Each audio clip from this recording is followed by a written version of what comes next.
Hello guys, this is Dr. Palaniappan Manickam. In this video, we have a very special guest. Her name is Kalpna Ramji. She has done PhD in nutrition. She has studied more than me. So I thought I will have her come on the show and then educate us about three things. Okay, one, low carb diet, high fiber diet, and then her special interest in decreasing weight after delivery, especially in female patients.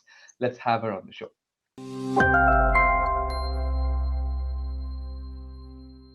Hi Kalpana, welcome aboard. Hi, Dr. Pal. How are you? Yeah, so good to see you again. So good. Likewise. Nice. So I know that your answers are like pretty crisp all the time whenever I spoke with you. So I have prepared all the questions already. So people who are watching this video can at least take like 3 or 4 points back home, like a take-home points, and then implement in their daily lifestyle. That's the whole goal of the session. So let me just backtrack a little bit so that my whole channel is about following the circadian rhythm of sunrise to sunset. And I've been doing some research and also involved in some research about how we can align our digestive hormones similar to how we go to sleep and we wake up. All the hormones have their own sleep wake up cycle as well. And if we can align our body habits according to the sunlight and sunset method, it works. It works, and it's a brand new, not brand new, relatively new technique that has been like getting a lot of interest these days. So far in the channel, people have adopted these techniques and have lost significant amount of weight. Okay, so the problem comes when they hit a plateau, and everybody will hit a plateau. They will notice significant amount of changes, but after that, they need to do a little bit more to get to the next stage, and that's where the diet comes in. And similar to what I've been promoting, that more than what you eat, I have been promoting when you eat, so that we can preserve the quality of the insulin hormone secreted by the pancreas. So there are two ways to improve the quality of the insulin. Number one is following the diurnal variation of insulin, similar to sunrise to sunset. And number two is increasing the quality of the insulin by decreasing its production as much as possible. And as we all know, carbohydrates are the one that stimulates the insulin secretion.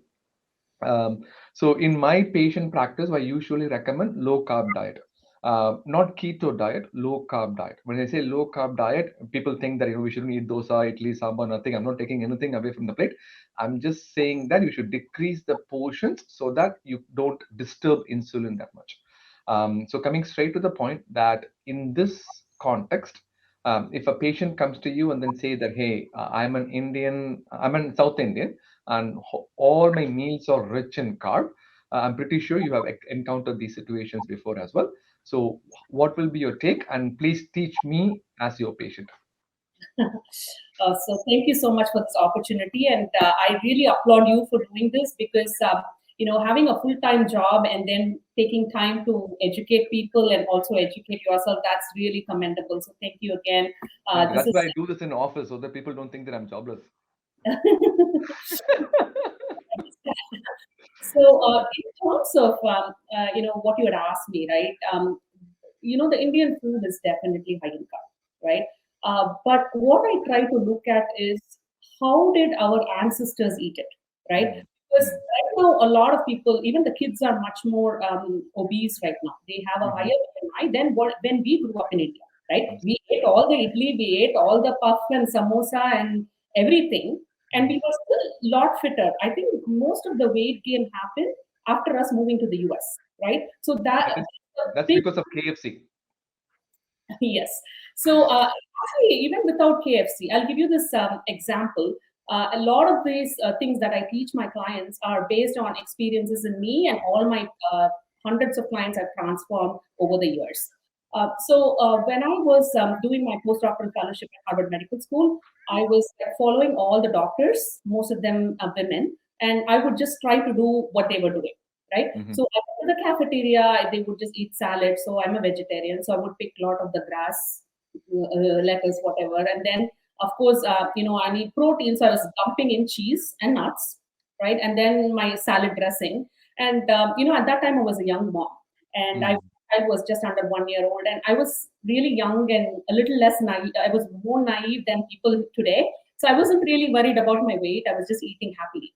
And Mm. then, there was a transformation that happened because my best friend from my childhood, she joined to work in a hospital where I was across me. So Mm. Harvard has a group of institutions, right? She was in the Dana Harvard.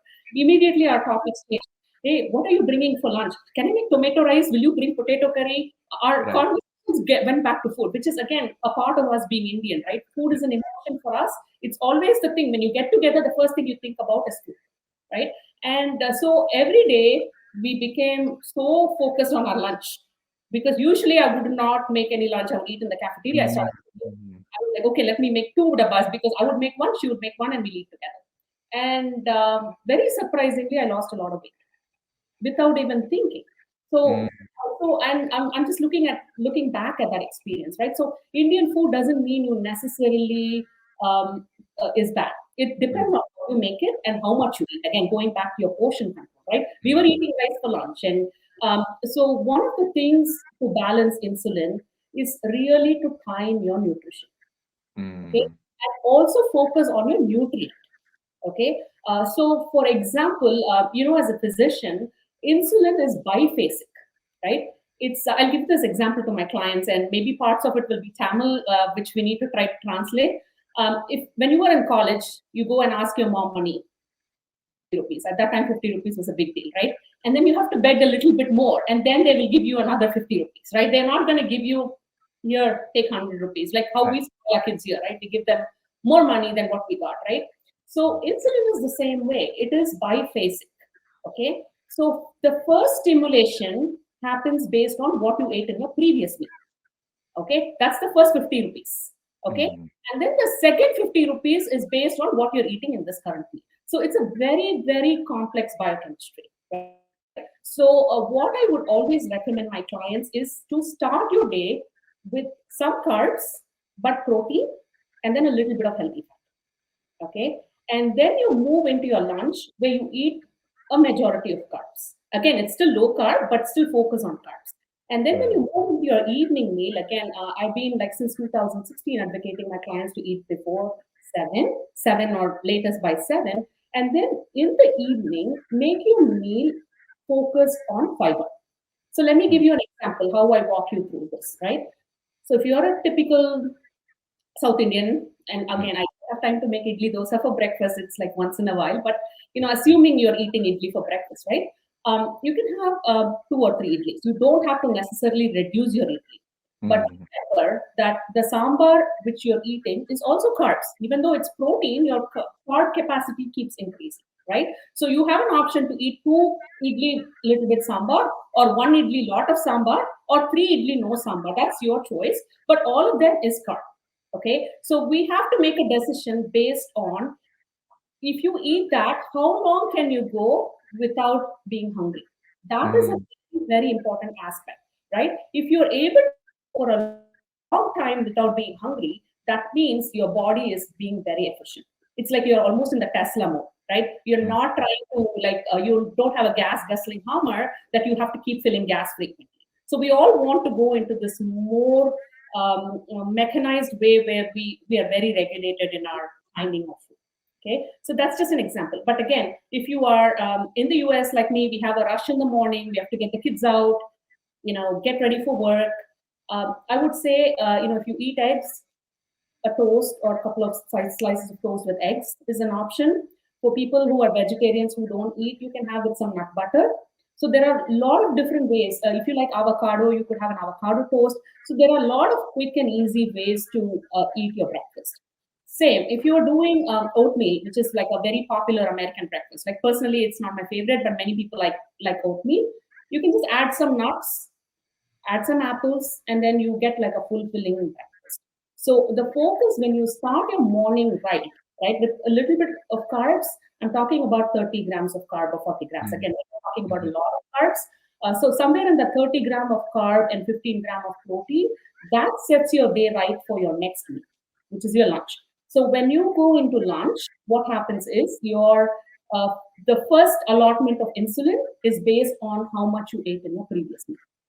Okay, And then during lunch, again, try to eat a lot of complex carbohydrate, right? Like, don't eat rice every day. And rice is not bad, chapati is not bad, but I would say vary your carbs.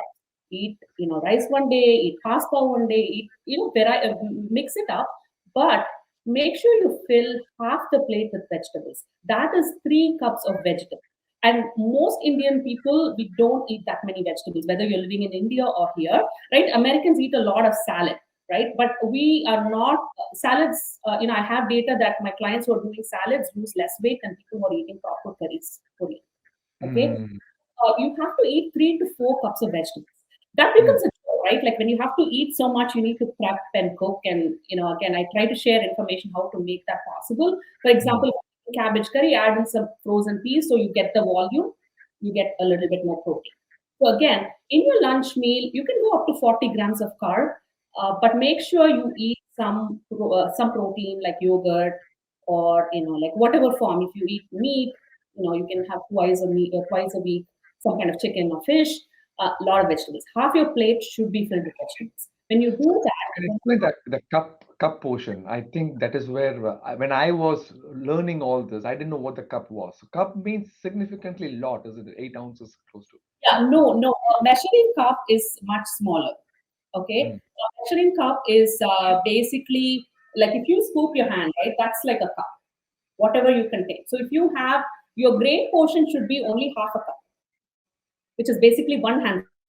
Okay, and then you have 3 times that in your vegetable portion, and then whatever you're eating, a liquid like a kadhi or a sambar, or again you can just have your liquid, which is like the seasoning for us, and a little bit of yogurt. So that's a full meal.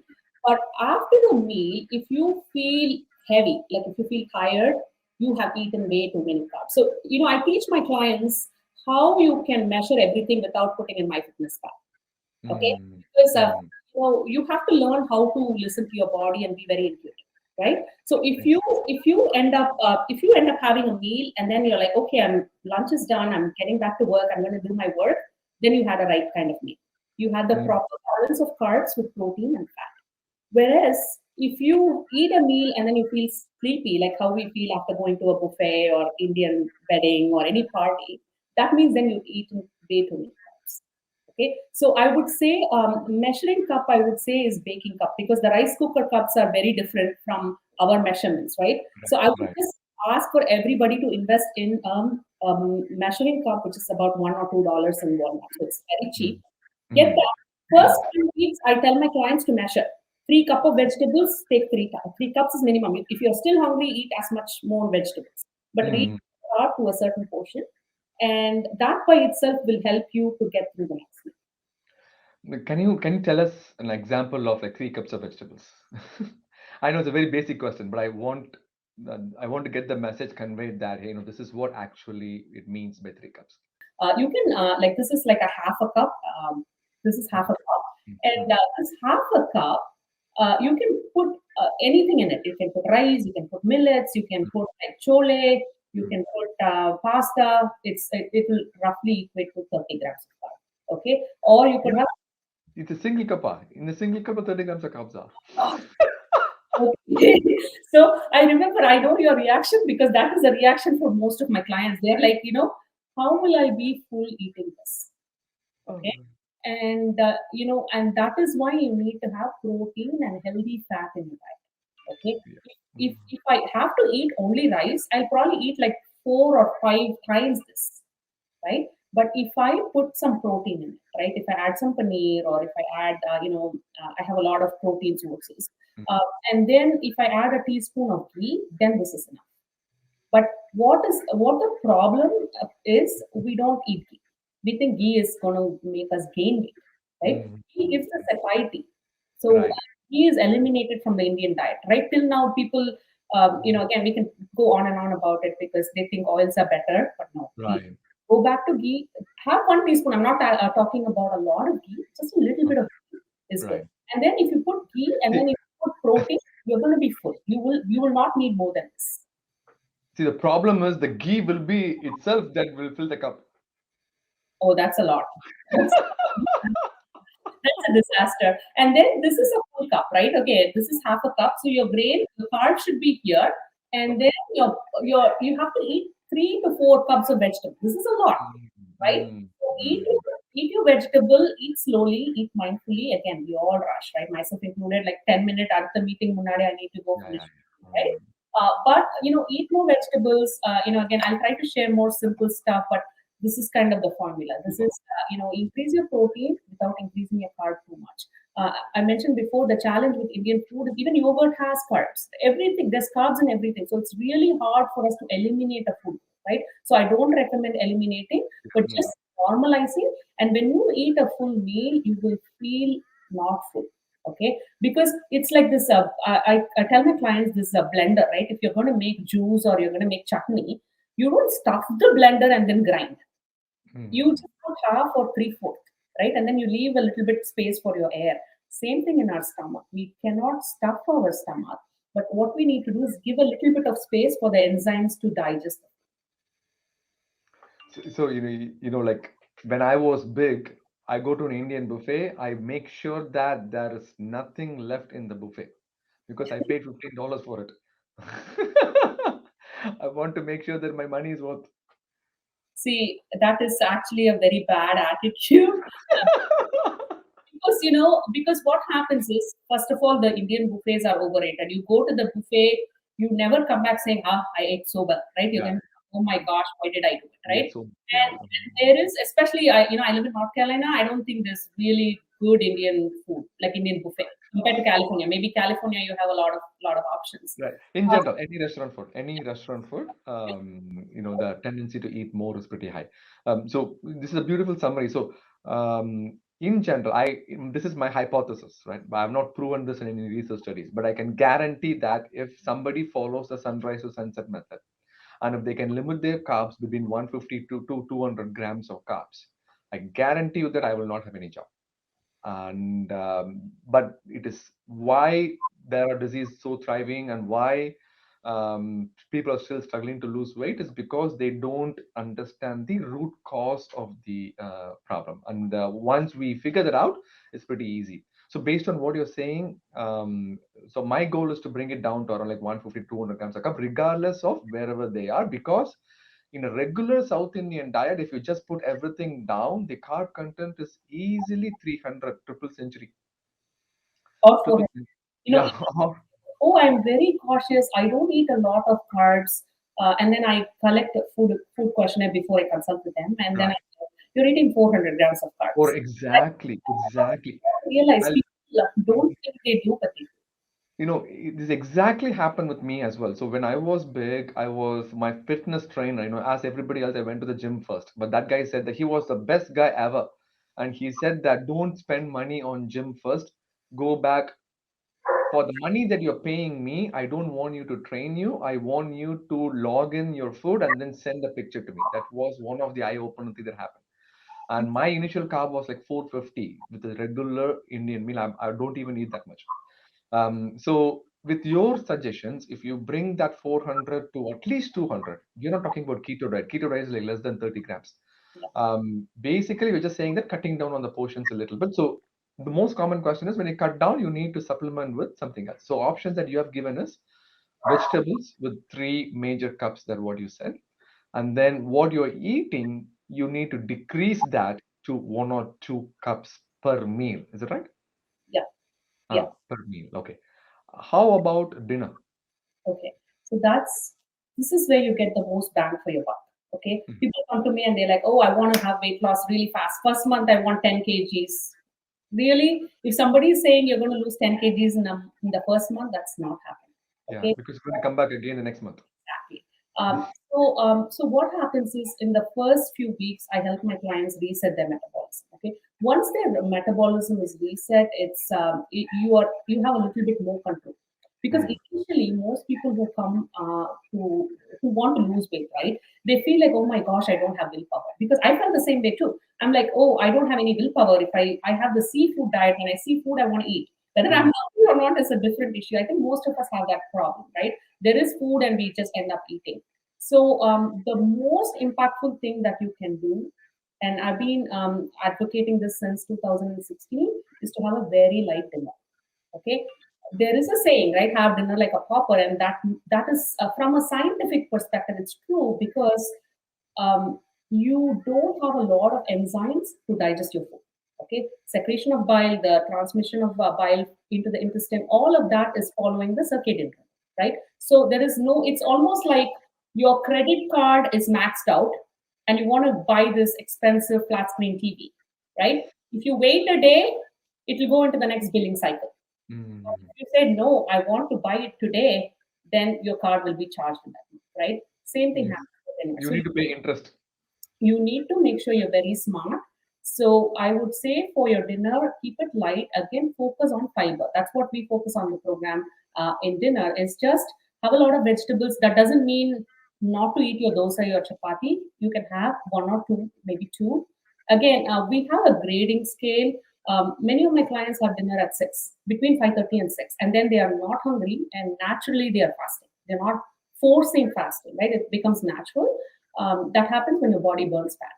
And so when my clients are having an early dinner, they can have a little bit more. If somebody's having dinner 5:30 to 6, they can have 3 idlis. If they are having dinner like say 6:45 7, they can have 2 idlis. If they're going to have dinner at 9 o'clock, they're going to have one idli because you just kind of balance it out, right? But the whole concept, I want people to get there, and that's my mission with Swell Zone, is if you are naturally getting aligned with the circadian rhythm, you're actually not going to be hungry late. You actually will be done. You can eat like 4 or 5, and then you're done. You don't need to eat after the morning. So again, that you need to get there, and the way you get there is not by pushing yourself by saying, "Oh, I don't have willpower," right? But being smart. And my biggest tip is for everybody. This is I tell this as a dollar store hack. Go to the dollar store and get a notebook, Hmm. okay, and then put like a comment on when you're eating and what you're eating, because when you know that when you track this data, you will get insights into how you can manage, right? Like you can say, oh, I ate 5 dosa today, right? I have like 7 parathas today, right? You can write whatever you want because that gives you a reflection. Maybe it's stress, maybe it's not even hunger. So again, focusing on protein in the morning, complex carb with again protein and fat for lunch, and then a little bit of carbs with a lot of fiber for dinner is going to balance your circadian rhythm and your metabolism as well. Right. So it's all wonderful information. Let's just wrap this up by one other question. That tell me about simple and complex carbs. So in simple terms, Okay. I mean So examples of complex carbs.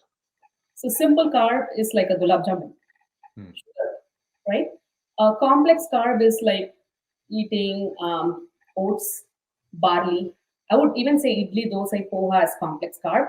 If if something is going to digest very quickly, It's then simple. you'll be hungry very quickly, Hmm. right? If something is going to digest slowly, you're not going to be hungry very quickly. So the goal is to at least have a 3 to 4 hour gap before you naturally feel hungry for your next meal.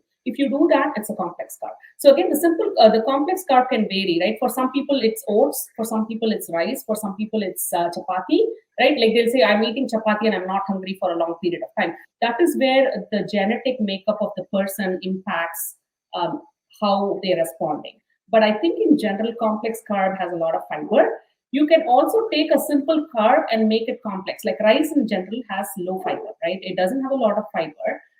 So there are different ways to cook rice to improve the complexity. Hmm. One way, and my PhD advisor did way back like 25 years ago, she worked on this. It's called resistant starch, and now it's coming mainstream.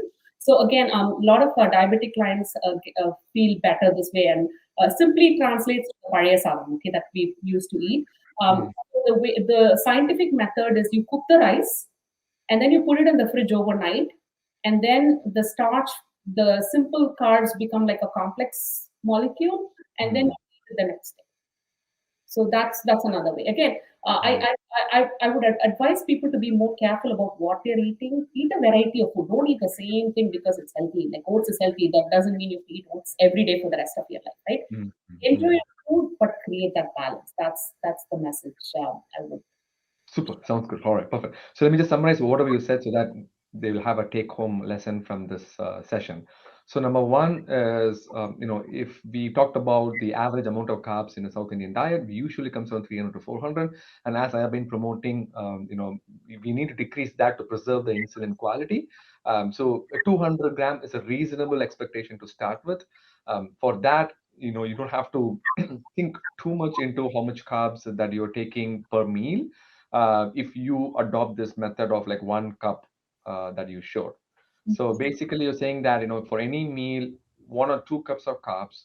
So when you're decreasing the carbohydrate content, you need something else to keep you full, and that would be vegetables, and then that would be 3 cups more than what a general Indian household makes. The other option, what you have suggested, is to increase the protein content. Either it could be paneer, tofu if you're vegetarian, or it is okay to add a meat portion of it if you're a non-vegetarian, and then the fiber portion as well to keep you full for a light dinner. And then always listen to your body. If your body is not hungry, probably you don't have to have anything. If your body is hungry, try to make sure that you follow this 2:1 protein carb protein ratio. So 30 grams of carb, you need to have 15 grams of protein. And once you start doing this, you will start to know how much amount of carbs and protein are there in individual food. Um, it's a very good summary, I think so. That was a wonderful point. Anything else that you would want to let my audience know before we wrap the session? Yeah, I think I just want to tell the audience, especially all the women, don't beat yourself for it. Okay, the hormones are set up very differently for women, and maybe we can do another session where we can chat more about it. But I think just be kind to yourself, because it's just like when you're eating a lot of food, you're not being kind to yourself, right? Like imagine I used to eat so fast. Me and my roommate, we would eat like near the sink, and we would have a contest who can eat faster, right? That Mm. means you're eating so much more. And then change the idea of like, okay, even if I'm eating just by myself, almost treat like I'm going on a date. How would you eat if you're going on a date with somebody, right? Like you want to impress, maybe it's George Clooney in front of you wouldn't stuff food, right? So Right. start thinking that way. It really will make a big change. Good. Super. All right. So everybody go on date with your dinner on lunch, especially dinner. Lunch is okay. If you want to have the heaviest meal, have it at lunch, and lightest meal at dinner. Anyways, thank you so much, Kalpana. It has been wonderful, wonderful session. I hope that audience take care of at least like 1 or 2 points they can implement in their daily lifestyle. Please check out her information in the description, and she's doing a wonderful job. She's from North Carolina. Again, thank you so much for your time. Thank you. Bye bye. Bye.